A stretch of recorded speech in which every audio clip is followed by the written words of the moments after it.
早晨，大家好啊！今日見到呢一個陣容咧，就係想同大家分享呢一個咧，就叫做山楂蘋果淮山茶。咁呢個山楂蘋果淮山茶咧，最好嘅好處咧，就係喺我哋中秋節咧，其實食好多月餅嘅，咁就比較肥膩啦。咁呢個茶嘅好處咧，就係會比較係消滯同埋有減肥嘅功用嘅，咁就食多多都唔怕啊嘛。咁我哋一開始嘅時候咧，我哋揀咗呢啲咁嘅山楂。咁呢啲山楂咧就喺藥材鋪有得買㗎啦。咁我買翻嚟咧就買咗呢一包啦，10蚊一包。咁一包咧就有200個 gram。咁我哋一家4口咧，其實已經夠用4次嘅。咁我呢度咧就磅咗50個 gram 出嚟。咁我哋就先洗咗佢先。咁呢啲山楂咧，其實山楂係啲樹上面啲果實嚟嘅，所以我哋洗佢嘅時候咧，盡可能都係浸翻佢一陣先啦。同埋佢跌晒落去啲地下度咧，都會有啲沙泥嘅。咁我哋浸下佢先。咁一陣咧就會浮啲污糟嘅沙泥出嚟，咁可以望下啦。嗱，其實佢就咁望埋去好多呢啲咁嘅一粒粒呢啲點嘅，所以咧都係浸下佢，攞一攞佢先咯。咁最好咧就落翻少少鹽都得嘅。咁但係咧就唔好話浸洗得太耐，因為呢啲咁嘅嘢咧會走味嘅，所以浸5分鐘左右就可以啦。咁就唔使浸咁耐嘅。咁蘋果方面咧，呢一啲咧就叫做蛇果，美國嘅蛇果。我買翻嚟咧就好似12蚊就有3個咯。咁但係佢呢啲最麻煩嘅地方咧，就係呢啲個面頭有陣蠟質噶嘛。咁一陣咧，我哋可以試下用一個比較係高啲嘅手法啦，即係叫做麻煩少少啦。咁我哋浸住佢先，一陣咧先至再去用少少滾水啊，拖一拖佢，睇下可唔可以咧就咁洗咗佢面頭呢啲發晒光嘅蠟質咯。咁我哋就浸一浸佢先。咁另外呢一支咧，大家知唔知佢係咩嚟咧？呢一支咧就係日本嘅淮山，咁佢有個名咧好好聽嘅，就叫做大和戶啊。咁佢個肉質咧係比較係爽脆身啲，多水㗎。咁呢啲咧就直情係生食都得嘅。咁我哋刨皮嘅時候咧，就淨係用把刀背咧輕輕咁刮，咁就唔使話咁嘥肉啦。用刨皮刨得嗱，輕輕一刮咧都可以刮得佢出嚟。咁如果你話我自己啦，我就中意將佢切開佢嚟批嘅，即係咪走佢，咁就更加乾淨企理啦。咁佢生食個效果咧，加呢個淮山落去一齊煲，其實呢個日本淮山咧係冇乜味道嘅喎。咁佢嘅功效咧，主要就有呢個通便嘅作用啦，即係啲宿便啊，呢都冇問題嘅。睇下佢見到佢咧，滑潺潺咁。另外佢嘅功效咧仲有好多嘅。淮山嘅功效咧就有補脾肺腎、調養氣血、增強體質，能夠穩定血糖，避免飯後嘅血糖急升，消脂減肥、益氣養陰，同時有助固腎精、減少夜尿等功效㗎。咁切嘅時候記得小心啲咯。如果大家用我呢個方法，因為佢咧係俾咗啲我哋大陸即係中國製嗰啲淮山咧比較係多水多汁嘅，所以先有咁通便嘅能力。就咁望下佢咧，好滑手㗎。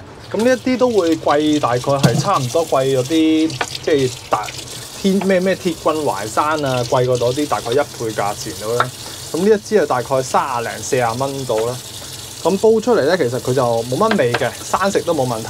嗱，如果你洗乾淨咗之後咧，你可以試下就咁生食佢，真係幾好食嘅。呢啲就係日本菜裏邊成日都會用嘅咯。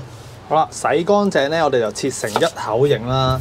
咁就唔好話切得咁大件啦，因為咧我哋呢一個茶咧，我哋淨係輕輕煲佢，大概係20分鐘到啦，咁就 OK 嘅喎。咁無論你點切都冇問題。咁我就會切翻啲1口 size 啊。個目的咧就係煲完出嚟之後咧，都仲可以食啊嘛，咁就唔會話嘥咯。咁有啲人煲完山楂咧，全部啲渣全部都會抌嘅。咁我就會連啲渣都食，除咗山楂唔食咯。咁所以我就會切到1口形到就 OK 嘅。咁洗乾淨之後咧，如果大家都用呢個大和戶啦，即係呢一個日本嘅淮山咧，記得真係試下啦，好好食㗎呢一個日本大和戶係啦。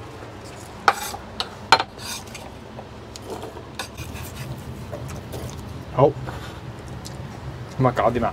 咁就翻過嚟睇下呢一個山楂啦。嗱，浸完水之後咧，嗱就咁浸咗一陣啦，呢度浸咗1個字度啦，咁就已經見到咧，佢係好多呢啲沙啊啡咗出嚟，咁我哋又再捽一捽佢，換一換水咯。係啊，所以一定要去浸一陣，但係浸得太耐又唔得㗎呢啲嘢。浸得太耐嘅話咧，佢就會流失咗佢嗰陣酸味啦。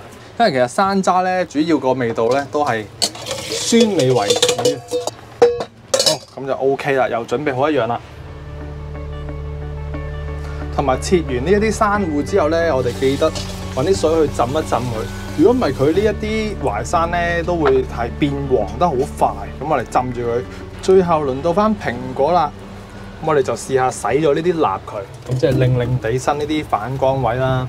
咁我就煲咗啲暖水啊，攞翻上嚟先，因為我都唔知道煲呢啲水咧，因為未滾嘅，所以我哋較翻個暖水。好啦，變翻個微暖啦，而家咁嘅狀態啦。洗到佢變到佢冇咁拎。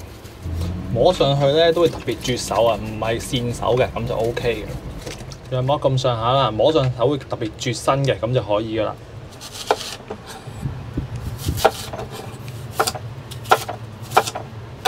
咁啊，又係點樣切都冇乜所謂啦，最緊要係去咗嗰啲核嘅啫。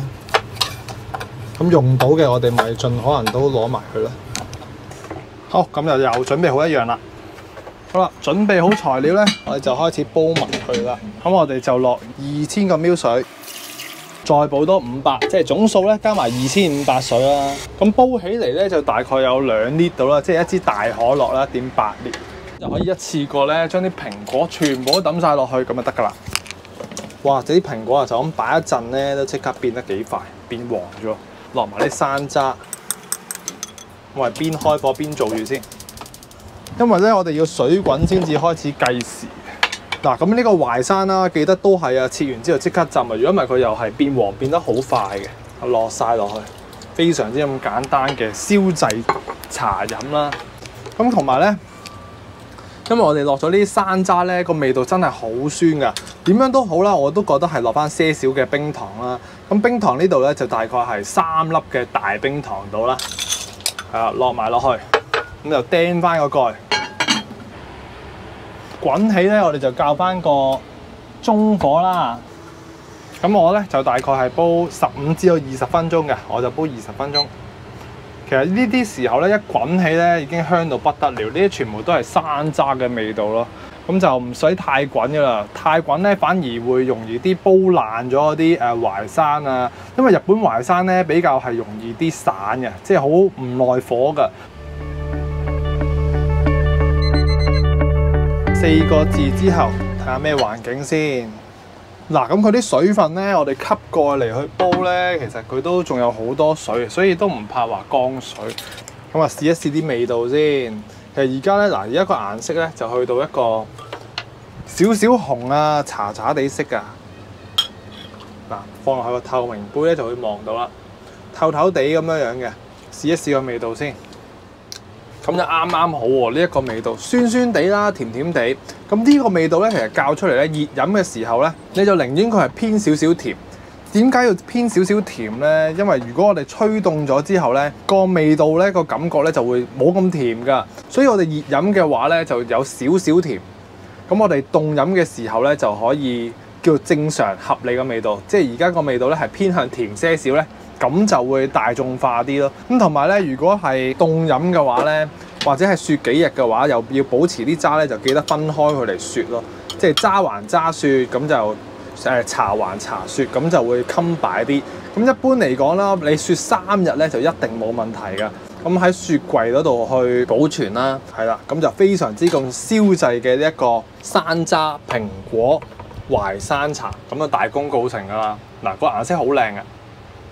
咁啊，大功告成啦！咁希望大家中意啦。不過如果我飲咧，我就會建議大家係吹翻去，最起碼都常溫飲咧，我覺得咁樣好飲啲咯。